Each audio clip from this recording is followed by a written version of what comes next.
Hello friends, welcome back to my channel पुण्य व्रत कथाएं। आज हम 17वां अध्याय सुनेंगे। पहले के 16 अध्याय हम पहले ही सुन चुके हैं। इस अध्याय में गुरु वशिष्ठ जी ने राजा से बताया है कि राक्षस को आत्मग्लानि होती है और वह अपने दुष्कर्मों का वर्णन करता है। तो आगे शुरू करते हैं। बोलो गणेश भगवान की जय। वशिष्ठ जी ने कहा, हे राजन, तदंतर राक्षस आत्मग्लानि से भर गया। वह अत्यंत कातर शब्दों में व्यथित हृदय युक्त होकर बोला, हे कल्याणकारिणी, मैं तुमसे कुछ भी नहीं छिपाऊंगा और अपने पिछले जन्मों के कर्मों का वर्णन सुनाता हूँ। हे भद्रे, प्राचीन काल में मैं काशी नामक पवित्र नगरी में रहने वाला एक ब्राह्मण था। मेरा जन्म उच्च कुल में हुआ था। मेरे माता पिता अत्यंत ज्ञानी, ध्यानी व विद्वान ब्राह्मण थे। उन्होंने मुझे चारों वेदों तथा अनेक पुराण व शास्त्रों का ज्ञान व पठन कराया, परंतु मेरे हृदय में धन के प्रति लोभ जागृत होता गया। मैं धन संचय में लग गया। लोभ के वशीभूत मैं नीच कर्म में प्रवृत्त हो गया तथा चांडाल तक से धन का दान लेने लग गया। लोभवश ही मैं पाप कर्म में लीन हो गया।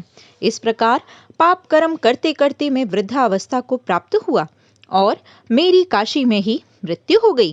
काशी क्षेत्र के प्रभाव गया स्नान के कारण मुझे घोर नरक तो नहीं मिला, परंतु 2 बार गिद्ध योनि को प्राप्त हुआ, 3 बार सर्प योनि को प्राप्त हुआ तथा इसके पश्चात कई बार सुअर, गीदड़ तथा नराध्य योनियों को सहस्र वर्षों तक भोगता रहा।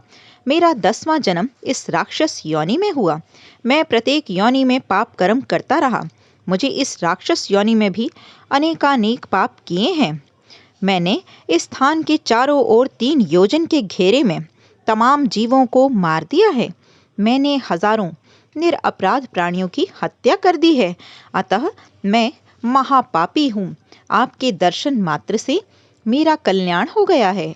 अब मैं प्रण करता हूँ कि सर्वप्रथम मैं संपूर्ण माघ मास में प्रयागराज के संगम पर स्नान करूंगा, पाप कर्मों का प्रायश्चित करूंगा तथा व्रत करूंगा तथा यथाशक्ति दान दूंगा। मेरा आपके जल के स्पर्श मात्र से ही हृदय परिवर्तित हो गया है तथा मन की चंचलता शांत हो गई है। हे राक्षस, राक्षस की आत्मग्लानि की स्वीकृति के पश्चात कंचन मालिनी ने एक बार फिर अपनी वस्त्र निचोड़कर तथा उससे जल लेकर राक्षस के सम्मुख संकल्प किया।